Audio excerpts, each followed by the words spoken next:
السلام علیکم ناظرین، نازبر نازی آپ کی خدمت میں حاضر ہے۔ اصل میں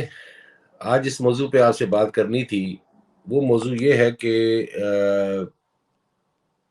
سابق وزیر خزانہ اسحاق ڈار صاحب کا بی بی سی کو انٹرویو جو ہے آج کل خاصا موضوع سخن بنا ہوا ہے، اور اس میں مختلف باتیں کی جاتی ہیں۔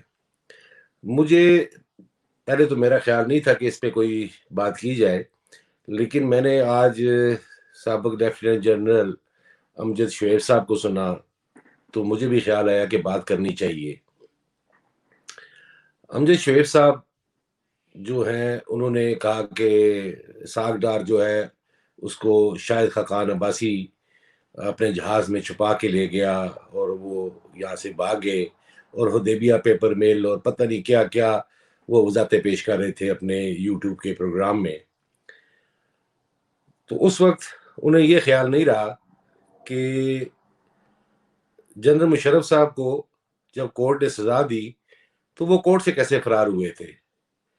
وہ بھی تو کنوکٹڈ تھے، لیکن وہاں پہ آگے ان کی زبان شاید بند ہو جاتی ہے اور وہ کوئی بات نہیں کر سکتے۔ جہاں تک بات رہی انٹرویو کی، تو مسٹر اسٹیفن نے جو سوال کیے ہیں، مجھے تو ایسا لگا کہ شاید انہیں پاکستان کے حالات سے بخوبی وہ آگاہ ہی نہیں ہے، اور وہ ون سائیڈڈ سوال کر رہے تھے۔ لیکن انہیں سوچنا چاہیے تھا کہ وہ جس ادارے کے ساتھ منسلک ہے، اس ادارے کی ایک کریڈیبلٹی ہے۔ جس طرح وہ یہ بات کر رہے تھے کہ آپ کی اسحاق ڈار صاحب اور نواز شریف صاحب کے لیے کہ آپ کی کیا کریڈیبلٹی ہے جب آپ یہ کال دیتے ہیں، کیونکہ آپ لوگ کنوکٹڈ ہیں، تو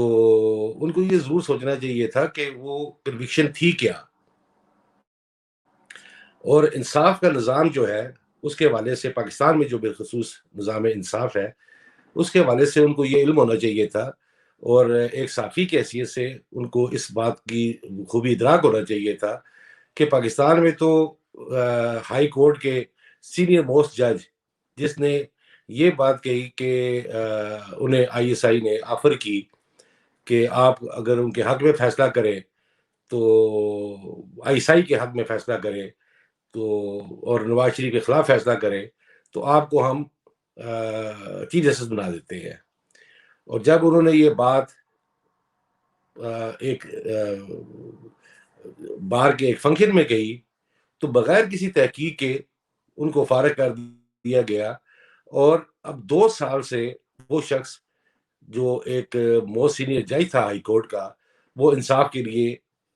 در در پھر رہا ہے، اور وہ بار بار سپریم کورٹ میں درخواستیں دے رہا ہے، اور اس کی درخواست کو پذیرائی نہیں مل رہی۔ تو یہ چیزیں جو ہیں، اور اس کے بعد جسٹس قاضی فائز عیسیٰ کے خلاف جو کچھ ہو رہا ہے، اس کے بعد یہ کہنا کسی کی طرف سے کہ آپ جا کر وہاں پہ کورٹ میں کیوں نہیں جاتے آپ،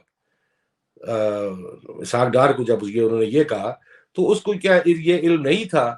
کہ پاکستان میں کورٹس کس طرح فیصلے کرتی ہیں اور کس کے کہنے پہ فیصلے کرتی ہیں؟ یہ چیزیں جو ہوتی ہیں یہ بڑی دور رس ہوتی ہیں ایک صحافی کے لیے۔ اس کو ہر چیز کا خیال رکھنا چاہیے، اور اس کو پتہ ہونا چاہیے کہ جو بات وہ کر رہا ہے اس کے کیا مضمرات ہو سکتے ہیں۔ کیا اسٹیفن چاہتا ہے کہ وہ پاکستان میں جائیں اور وہاں پہ ان کو مزید وکٹمائز کیا جائے جیسے کہ باقی لوگوں کو کیا جا رہا ہے وہاں پہ؟ تو یہ تو ایسا لگ رہا تھا کہ جیسے شاید نیب نے کوئی پروگرام کروا لیا یہ والا، حالانکہ ایسا ہونا نہیں چاہیے تھا۔ تو ایک ادارے کی کریڈیبلٹی ہوتی ہے، وہ متاثر ہوتی ہے۔ باقی جہاں تک بات رہی اسحاق ڈار صاحب کی، انہیں بھی جواب دینے سے پہلے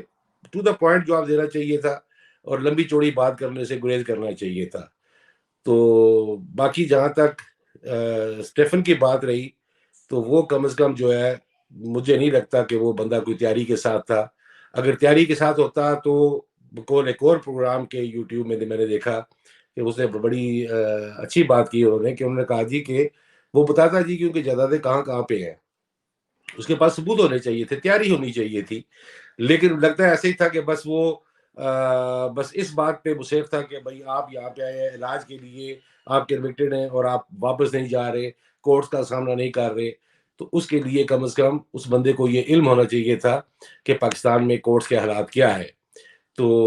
باقی جہاں تک بات رہی